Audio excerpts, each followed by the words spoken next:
दोस्तों अभी आप अपनी स्क्रीन पर जिन तीनों डायर वुल्फ को देख रहे हैं, इनके नाम है रोम्यूलस, रीमस और मेरी फेवरेट खलीसी। वही डायर वुल्फ जो आज से 12,000 साल पहले मैमथ जैसे जीवों के साथ आइस एज में विलुप्त हो गए थे, लेकिन आज वो फिर से पृथ्वी पर लौट आए हैं।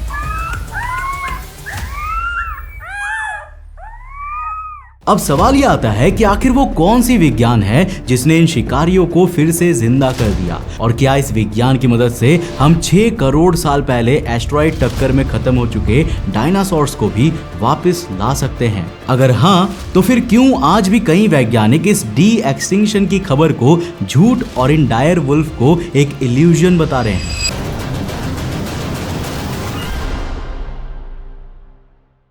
और सिर्फ यही नहीं, पृथ्वी पर कुछ और अजीब घटनाएं भी लगातार घट रही है।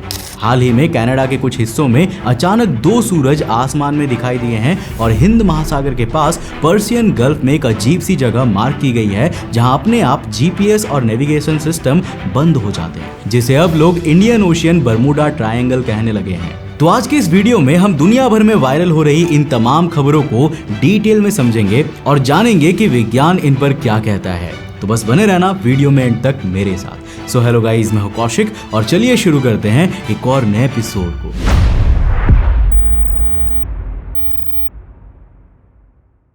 जब साल 2025 में कोलोसल बायोसाइंसेस नाम की एक कंपनी ने 3 डायर वुल्फ के जन्म की अनाउंसमेंट की, रोम्यूलस, रेमस और खलीसी, इनकी वीडियोस को इंटरनेट पर अपलोड करना शुरू किया तो ये तुरंत ही पूरी दुनिया में वायरल हो गई। मुझे पूरा यकीन है कि आपने भी ये वीडियो जरूर देखी होगी और इन्हें देखकर इन पर लिखे गए ये बड़े बड़े डी एक्सटिंक्शन टेक्नोलॉजी जैसे दावे पढ़कर काफी लोगों ने इस पर यकीन भी कर लिया होगा। मैंने भी कर लिया था, जबकि मैं तो विज्ञान में होने वाली हर अपडेट को काफी फॉलो करता हूँ। लेकिन जब मैंने इनकी सच्चाई जानने के लिए इंटरनेट पर रिसर्च की तो मुझे कई चौंकाने वाले फैक्ट्स पता चले, क्योंकि इन वीडियोस के बाद से वैज्ञानिक समुदाय में अजीब सी हलचल मच गई। लेकिन एक चीज जो बार बार मैंने देखी वो ये थी कि लगभग हर वैज्ञानिक इस दावे के खिलाफ था और उनका मानना था कि कंपनी का डायर वुल्फ को वापस लाने वाला डी एक्सटिंक्शन का दावा पूरी तरह से झूठ है। और सबसे चौंकाने वाली बात यह थी ना कि मेरी रिसर्च के अनुसार भी डी एक्सटिंक्शन को झूठ बताने वाले वैज्ञानिकों की बात में काफी हद तक सच्चाई है। पर कैसे? क्या इंटरनेट पर वायरल हो रहे ये 3 वुल्फ वाकई एक्सटिंक्ट हो चुके डायर वुल्फ ही हैं? वेल, चीजें इतनी भी सिंपल नहीं है, तो चलो इन्हें सिंपल करते हैं और पूरे टॉपिक को डिटेल से समझते हैं। वेल, ये कहानी शुरू होती है आज से हजारों साल पहले, आइस एज के आखिरी दौर में, जब पूरी पृथ्वी कुछ ऐसी दिखा करती थी, जिस पर जूम करके अगर यहाँ जाए तो हमें दिखते हैं बर्फ से ढके उत्तरी अमेरिका के मैदान, और इन मोटी बर्फों में तेजी से अपने शिकार के पीछे दौड़ते एनोसियन डायरस यानी डायर वुल्फ। नाम जितना भयानक, उसकी दुनिया उतनी ही क्रूर। बर्फीली हवाओं में शिकार करने वाले ये भेड़िए आज के ग्रे वुल्फ से कहीं ज्यादा बड़े, ताकतवर और खतरनाक थे। 5 से 6 फीट लंबा शरीर, दोगुनी ताकत वाला जबड़ा और ऐसी तेजी जो बड़े से बड़े शिकार को भी सेकंडों में जमीन पर गिराते, इंसान को भी। हाँ, आपने सही सुना, आइस एज के शिकारी डायर वुल्फ केवल मैमथ्स, आइस एज हॉर्सेस, आज के हाथियों जैसे विशालकाय मैस्टोडॉन के बच्चे या बाइसोन का ही शिकार नहीं करते थे, बल्कि उस समय के इंसानों यानी आदि मानवों का भी शिकार करते थे। लेकिन एक शिकारी सिर्फ ताकत से नहीं बल्कि टीम वर्क से जीतता है, और डायर वुल्फ की सबसे बड़ी खूबी थी टीम वर्क। रात के अंधेरे में ये झुंड बनाकर अपने शिकार को चारों तरफ से घेरते थे। पहले उसके भागने के रास्ते को बंद करते थे, फिर शिकार पर हमला करते थे एक साथ, एक लय में, जैसे कोई सेना युद्ध लड़ रही हो।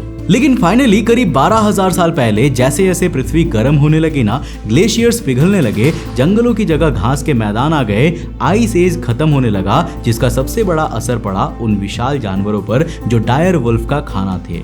धीरे धीरे वे गायब होने लगे, जिसका नतीजा ये हुआ कि अब इन डायर वुल्फ को शिकार मिलना बंद हो गया और सर्वाइवल का खेल सिर्फ फिटनेस नहीं, लचीलापन यानी फ्लेक्सिबिलिटी पर भी निर्भर हो गया। यहाँ एक और शिकारी धीरे धीरे आगे बढ़ रहा था, ग्रे वुल्फ, जो आकार में छोटा था लेकिन ज्यादा अडेप्टेबल था। वो छोटे शिकार पर भी जिंदा रह सकता था। जहां dire wolf bone crushing jaws से बड़े शिकार पर निर्भर थे, वहीं पर ग्रे वुल्फ अपने झुंड के साथ छोटे प्रे को भी संभाल सकता था।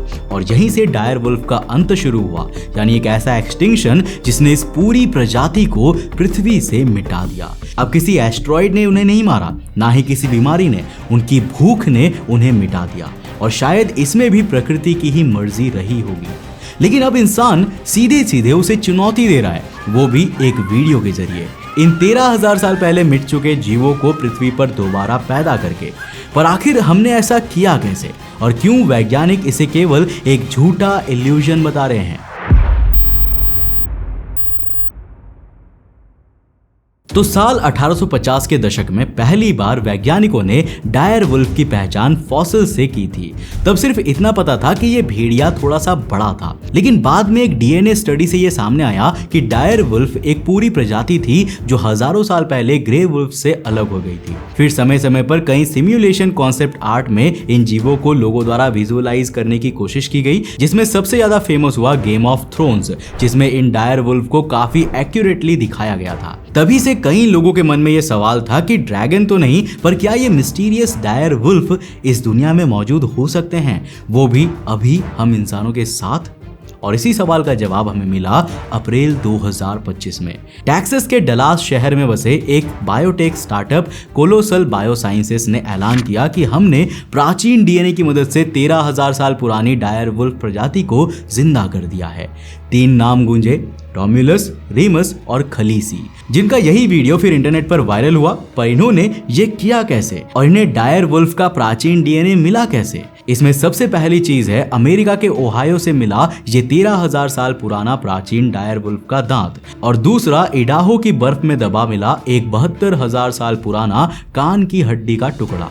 इन दोनों से वैज्ञानिकों ने प्राचीन डायर वुल्फ के बिलियंस ऑफ डीएनए फ्रेगमेंट्स निकाले। ये फ्रेगमेंट्स कन्फेटी जैसे बिखरे हुए थे, पूरे नहीं थे, टूटे हुए, घिसे हुए थे, लेकिन बायो इन्फॉर्मेटिक्स और एआई से उन्होंने उसका एक ब्लूप्रिंट तैयार किया और फिर ग्रे वुल्फ के जीनोम पर उसे सुपर इम्पोज किया गया। नतीजा एक नया टेम्पलेट, जहां कुछ हिस्से डायर वुल्फ के थे और बाकी ग्रे वुल्फ के। जिस डीएनए को कोलोसल ने डॉग्स के एग सेल्स में डालकर उनके न्यूक्लियाई निकाले और फिर gene edited grey wolf cells का न्यूक्लियस वहां इंप्लांट किया। फिर इन मॉडिफाइड एग्स को सैरोगेट डॉग्स में डाला गया, जो एक्सपेरिमेंट सफल रहा, और फाइनली अक्टूबर 2024 में इस सैरोगेट डॉग ने रोम्युलस और रीमस नाम के 2 डायर वुल्फ को जन्म दिया। और कुछ महीने बाद एक और डायर वुल्फ का जन्म हुआ जो कि फीमेल थी, जिसे खलीसी नाम दिया गया। वजन 80 पाउंड के करीब, सिर चौड़ा, सफेद कोट और हड्डियों का स्ट्रक्चर टिपिकल ग्रे वुल्फ से अलग, थोड़ा ज्यादा रॉबस्ट। लेकिन सवाल अभी भी वही है, क्या ये वाकई आइस एज में पृथ्वी पर राज करने वाले डायर वुल्फ हैं? जो वैज्ञानिक इन्हें इल्यूजन और इस डी एक्सटिंक्शन के दावे को झूठा बता रहे हैं, उनके पास एक साइंटिफिक कारण है। क्योंकि जैसे मैंने आपको इनके जन्म का पूरा प्रोसेस समझाया, ये टेक्निकली पूरे डायर वुल्फ नहीं है। असल में ये है ग्रे वुल्फ, जिनमें प्राचीन डीएनए के टुकड़े इंसानी हाथों से फिट किए गए। वैज्ञानिकों का कहना सिंपल है कि ये केवल जेनेटिकली मॉडिफाइड ग्रे वुल्फ है, जिनके डीएनए का केवल 0.5% बदला गया है। ना उनके पास वो पुराना व्यवहार है, ना वही पारिस्थितिकी समझ। जब अपना बचाव करते हुए कोलोसल कंपनी ने कहा कि हमने वो बनाया है जो एक्सटिंक्ट स्पीशीज का फंक्शनल एसेंस कैप्चर करता है, मतलब डीएनए मैच चाहे पूरा ना हो, लेकिन उनका शरीर, व्यवहार और इकोलॉजिकल रोल वो सब कुछ डायर वुल्फ जैसा है।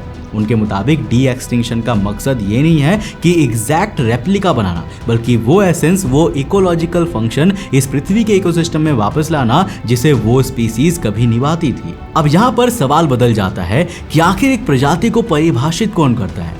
डीएनए, व्यवहार, स्वरूप या फिर पर्यावरण में उसका स्थान? क्योंकि कोलोसल कंपनी द्वारा ग्रे वुल्फ के इस डीएनए मॉडिफिकेशन को डी एक्सटिंक्शन कहने पर वैज्ञानिक और पैलियोकोलॉजिस्ट जैकलिन गिल का जवाब मुझे काफी पसंद आया। इन्होंने कहा कि कुछ जीन एडिट्स करके स्पीसीज को वापस लाने का दावा करना मिसलीडिंग है। मेरे भी डीएनए में कुछ निएंडरथाल जीन मौजूद है, तो क्या इसका मतलब ये है कि मैं निएंडरथाल हूँ? इन शॉर्ट कहा जाए तो हम यहाँ तक ये तो क्लियर कर चुके हैं कि इंटरनेट पर डी एक्सटिंक्शन के नाम पर वायरल की जा रही इन डीएनए मॉडिफाइड ग्रे वुल्फ की वीडियोस मिसलीडिंग है।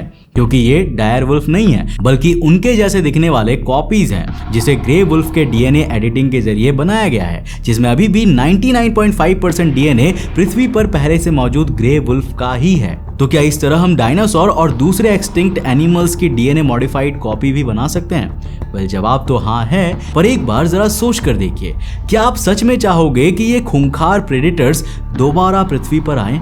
क्योंकि हमारा इकोसिस्टम अभी काफी बैलेंस्ड वे में चल रहा है। ऐसे में इन मॉडिफाइड जानवरों को इकोसिस्टम में दोबारा डालना कई दूसरे जानवरों जैसे कि हाथी, टाइगर, यहाँ तक कि लायंस तक पर एक्सटिंक्शन का खतरा पैदा कर सकता है, क्योंकि डायनासोर और डायर वुल्फ जैसे प्राचीन जीवों के सामने आज के ये जानवर कहीं टिक ही नहीं पाते। लेकिन चलो, ये वीडियो तो मिसलीडिंग निकली, यानी आधा सच आधा झूठ, पर इन फोटोज का क्या जिसमें कनाडा के आसमान में 2 सूरज दिख रहे हैं, या इस आर्टिकल का जो इंडियन ओशन के पास पर्शियन गल्फ में एक नए मिस्टीरियस रीजन मिलने की बात कर रही है, जहां पर सारे नेविगेशन सिस्टम अपने आप बंद हो जाते हैं। कनाडा के एक शहर में लोग उस सुबह हैरान रह गए जब उन्होंने सूरज को एक नहीं बल्कि 2 बार उगते हुए देखा। सेंट लॉरेंस रिवर के ऊपर की उस सुबह की रोशनी कुछ अलग थी। आसमान के किनारे 2 तेज चमकती रोशनियां जो धीरे धीरे ऊपर उठ रही थी, जैसे धरती को 2 सूरज जगा रहा हो। लोगों ने कैमरे निकाले और जेसन कर्थ का रिकॉर्ड किया गया वीडियो सोशल मीडिया पर आग की तरफ फैल गया। हर फ्रेम को देखकर लग रहा था जैसे कोई ऑल्टरनेट रियलिटी खुल गई हो। सवाल उठने लगे कि क्या ये वाकई इल्यूजन था, या फिर कोई स्पेस एनोमली, या फिर किसी दूसरे डायमेंशन का गेटवे खुल गया था। लेकिन इस रहस्य से पहले एक और खबर की चर्चा जरूरी थी, वो जो कहती है भारत के पास एक नया बरमूडा ट्रायंगल बन चुका है। 14 मार्च से 4 अप्रैल 2025 के बीच यूके मैरीटाइम ट्रेड ऑपरेशन यानी UKMTO को दर्जनों रिपोर्ट्स मिली, जिनमें जहाजों को बैकअप नेविगेशन सिस्टम्स का इस्तेमाल करना पड़ा क्योंकि GPS सिग्नल कुछ घंटों के लिए पूरी तरह से गायब हो गया था। ये घटनाएं खास तौर पर ईरान के हॉर्मुज जलडमरू मध्य में दर्ज की गई, जो भारत के पश्चिम में फार्स की खाड़ी के पास है। रिपोर्ट का दावा है कि इस इलाके के आसमान और समुद्र में कुछ अजीब चल रहा है, जिसकी वजह से सभी GPS सिस्टम बंद हो जाते हैं। ये कुछ वैसा ही था जैसा अटलांटिक में बरमूडा ट्रायंगल में होता है। तो क्या सच में इंडियन ओशन के पास एक नया बरमूडा ट्रायंगल बन रहा है? तो आखिर इन अजीब घटनाओं के पीछे की सच्चाई क्या है? तो चलो पहले पर्शियन गल्फ वाले बरमूडा ट्रायंगल की बात करते हैं। तो 14 अप्रैल को जब कई प्लेन्स और शिप्स इस क्षेत्र से गुजर रहे थे ना, तब अचानक उनके नेविगेशन सिस्टम फेल हो गए। ये सुनकर इनिशियली लगा कि शायद कोई नेचुरल ग्लिच होगा, लेकिन कुछ ही समय में अमेरिकन मिलिट्री एक्सपर्ट्स समझ गए थे कि इसके पीछे कोई प्राकृतिक शक्ति नहीं बल्कि मानव निर्मित इलेक्ट्रॉनिक टैक्टिक है।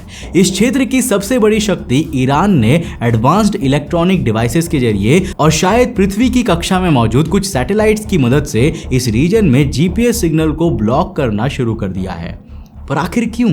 इसके पीछे भी कारण अमेरिका ही है, क्योंकि अमेरिका ने ईरान पर लंबे समय से सैंक्शंस लगाए हुए हैं और लगातार अपने ड्रोन्स और फाइटर जेट्स से निगरानी रखता है। एक्सपर्ट्स की माने तो इसी जासूसी को रोकने के लिए ईरान ने GPS ब्लॉकिंग जैसे पावरफुल इलेक्ट्रॉनिक वॉरफेयर टेक्नोलॉजी विकसित की है। ये कोई नेचुरल मिस्ट्री नहीं है बल्कि एक स्ट्रैटेजिक टैक्टिक है जो स्ट्रेट ऑफ हॉर्मुज जैसे क्रिटिकल ऑयल रूट को मिलिट्री लेवल वल्नरेबिलिटी में बदल सकता है, क्योंकि पूरी दुनिया का लगभग 20% तेल इसी रास्ते से गुजरता है। यानी इंडियन ओशन के पास बना ये नया बरमूडा ट्रायंगल असल में एक आर्टिफिशियल GPS जैमर है। अब आते हैं उस सबसे वायरल खबर पर जिसमें कनाडा में 2 सूरज दिखाई दिए। तो क्या ये इमेज में दिख रही 2 सेलेस्टियल लाइट्स रियल थी? हमारे व्यूअर्स जो इस चैनल को रेगुलरली फॉलो करते हैं शायद पहले से ही समझ चुके होंगे कि इसके पीछे का सच क्या है, लेकिन चलिए उनके लिए भी इसे फिर से शॉर्ट में समझते हैं। असल में 29 मार्च को एक पार्शियल सोलर एक्लिप्स ने इस इल्यूजन को जन्म दिया था। जब सूरज, चांद और पृथ्वी एक रेयर अलाइनमेंट में आए तो चांद ने सूरज का कुछ हिस्सा ढक लिया, लेकिन होराइजन के पास लाइट रेस के रिफ्रैक्शन और एटमॉस्फेरिक बेंडिंग के चलते ऐसा ऑप्टिकल इल्यूजन पैदा हुआ जिसमें सूरज 2 बार उगता हुआ दिखाई दे रहा था। इस फिनोमेना को सन डॉग्स या मॉक सन कहा जाता है, जो ब्राइट स्पॉट्स की तरह सूरज के दोनों तरफ तब दिखते हैं जब एटमॉस्फेयर में आइस क्रिस्टल्स मौजूद होते हैं। तो चलिए अंत में एक छोटा सा रिकैप कर लेते हैं। हमने सबसे पहले बात की उस viral dire wolf de extinction video की, जो वास्तव में मिसलीडिंग थी क्योंकि वो डायर वुल्फ की रियल वापसी नहीं बल्कि जेनेटिकली मॉडिफाइड ग्रे वुल्फ की ही एक कॉपी थी, जिसमें केवल 0.5% एंशिएंट DNA था। फिर हमने देखा पर्शियन गल्फ में बताई जा रही बरमूडा ट्रायंगल जैसी जगह दरअसल एक strategically deployed GPS jamming zone है जिसे ईरान ने डेवलप किया है। और अंत में कनाडा में देखे गए 2 सूरज असल में कोई कॉस्मिक ग्लिच नहीं बल्कि एक रेयर ऑप्टिकल इल्यूजन थे जो एटमॉस्फेयर में आइस क्रिस्टल्स और इक्लिप्स की वजह से बना था। तो उम्मीद है कि आपको ये वीडियो काफी ज्यादा पसंद आया होगा और इन वायरल न्यूज़ेस के पीछे के साइंस को भी आप जान चुके होंगे। अगर वीडियो पसंद आए तो इस वीडियो को लाइक करने के साथ साथ अपने दोस्तों के साथ जरूर शेयर करना। अब जिस तरह से आप मेरे साथ YouTube पे कनेक्टेड हो वैसे ही आप मेरे साथ इंस्टा पे भी कनेक्ट हो सकते हो। ये है मेरा इंस्टाग्राम का user handle, link description box में मिल जाएगा, जाके फॉलो कर। अगर आप नए हो चैनल पे तो इस चैनल को सब्सक्राइब करने के साथ साथ नोटिफिकेशन बेल ऑन कर देना। और अगर आपको ये वीडियो पसंद आया ना तो मैं आपको रिकमेंड करूंगा कि आप अगली वीडियो इसे जाकर जरूर देखना जिसमें हमने बात किया है मार्स पर भेजे गए हेलीकॉप्टर के अचानक से गायब होने की खबर के बारे में। आखिर उस मार्शियन इंजेन्युइटी हेलीकॉप्टर के साथ ऐसा क्या हुआ कि वो मंगल ग्रह में कहीं खो गया? जानने के लिए इस वीडियो को जाकर देखना बहुत इंटरेस्टिंग है। मैं मिलता हूं आपको नेक्स्ट एपिसोड के साथ, तब तक के लिए बाय, जय हिंद।